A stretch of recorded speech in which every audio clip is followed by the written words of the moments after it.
gara biyya takkaa tan Awurooppaa deeme gara biyya Ingiliz. Doktoroonni isa qoratanii isaan jaan dhukkubni kee jabaa qalbiin tee ammoo laaftu dirqamaati opereeshina godhachuu qabda. Opereeshinni sanuu ulfaataadha. Isa booda yoo feete jiraachuu yookaanis jiraachuu dhabuu dandeessa tahuu danda'a. Innis khalaas nadhiisaa ilmaan kiyya biran dhaqa nama amaanaa na biraa qabutti sittin deebisa eegasiin dhufa gara opereeshina godhachuutti jeen. Doktoroonnis hayyee taate hin turin maaliif haalli kee hedduu nama sodaachisaa ja'aniin.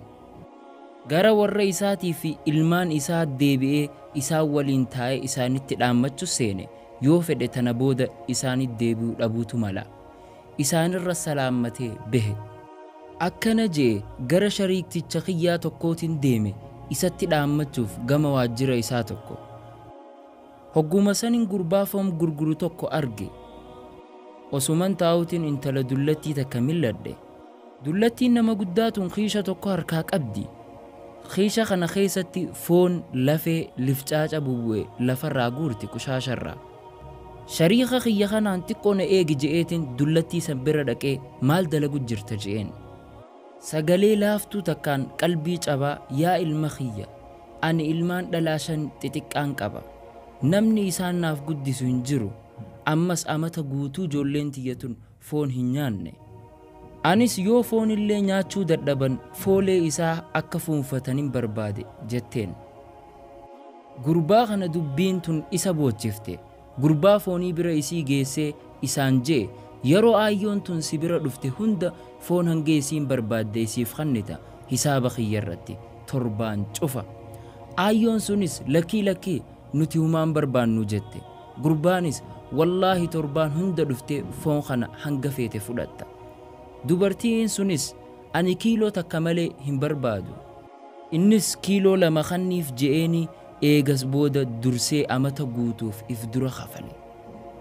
Aayyoon tunis booyaa du'aa isaaf godhutti seente.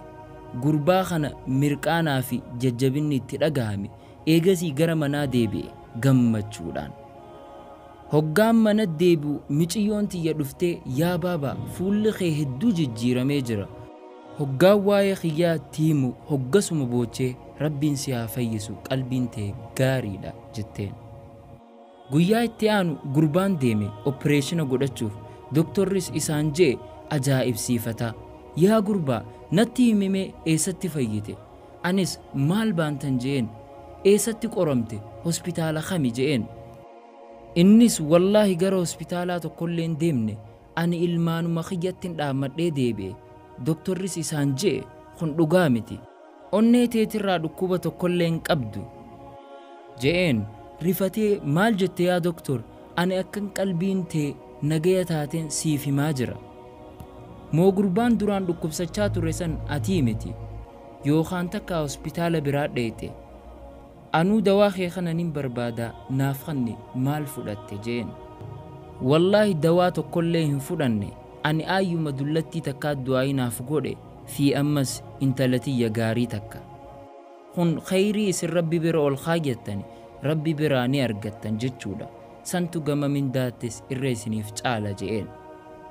Daawwattoota keenya kabajamoo waan tokkon isiniif himuu barbaada. Dalagaa khayrii xiqqoo takkallee yoo agarte dalaguurraa boodan aanin bu'aan isii guddoo taati. Ergamaan rabbiitis sallallahu alayhi wasallam akkana nuun ja'e dhukkubsataa keessan sadaqaan baraara.